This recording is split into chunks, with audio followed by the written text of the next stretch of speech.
It's the Bert Show. Entertainment Buzz. Time to get buzzed on the hot goss from Hollywood with Abby. It's the Bert Show's Entertainment Buzz. How much jail time is Morgan Wallen looking at after getting his 3 felony charges for throwing a 20-pound chair 6 floors off of Eric Church's new bar in Nashville? So yesterday when you guys were talking about it, I hadn't seen the video yet. I didn't realize how exactly. I mean, you throw a chair off of any 6-foot building, it's dangerous. It's shockingly stupid. That's why I said that yesterday, and because I saw the video, and it is so high up.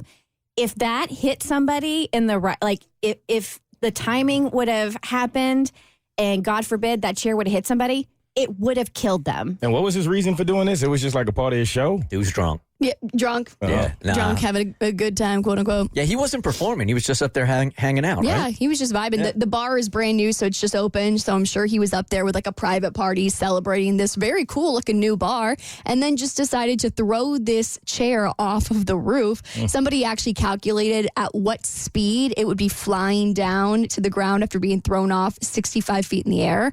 45 miles an hour. Damn. 20 pounds. 45 miles an hour. It could have killed somebody. So Tennessee law says that each one of his 3 felony counts could carry a potential sentence between 1 and 15 years. He's got 3 of them.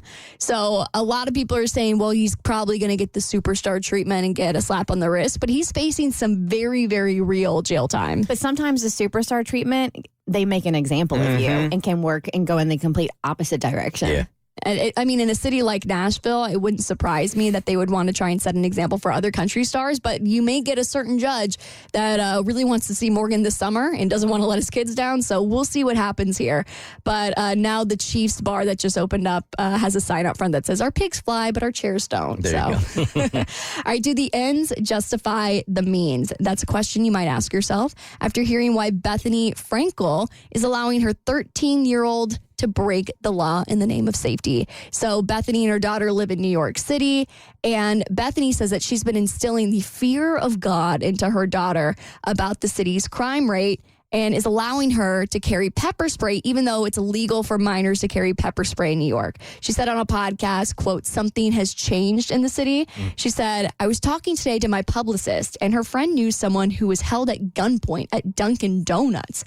My daughter's friend was held up at gunpoint at Dunkin' Donuts, coincidentally. My same friend knew someone who got hit in the face with a brick by a homeless person in New York City.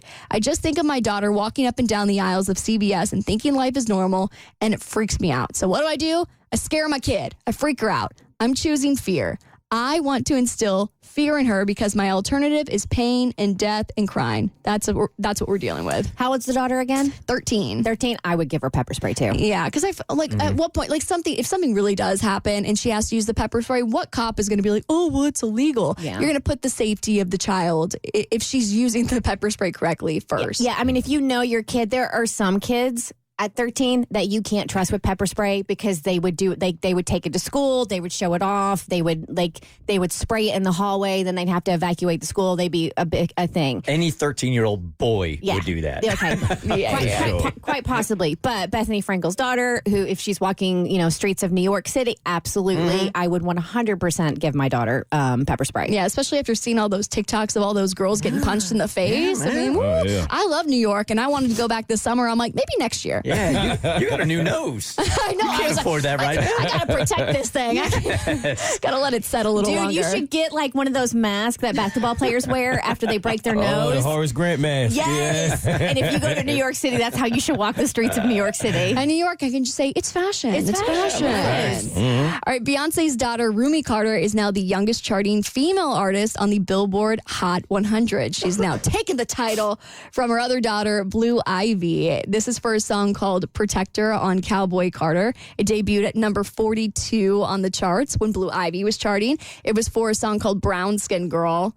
But also in other Beyonce news, there's a lot of controversy about whether or not this is a country album or not, but we have decided it's a Beyonce album. There is a YouTube channel called There I Ruined It that used an AI voice program to make it sound like a classic country singer. Hank Williams sang it, and it definitely proves Texas Hold'em is a country jam. Well, this ain't Texas.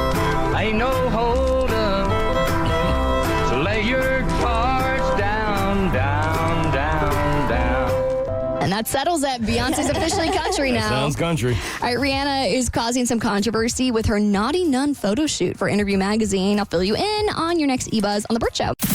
The Bert Show.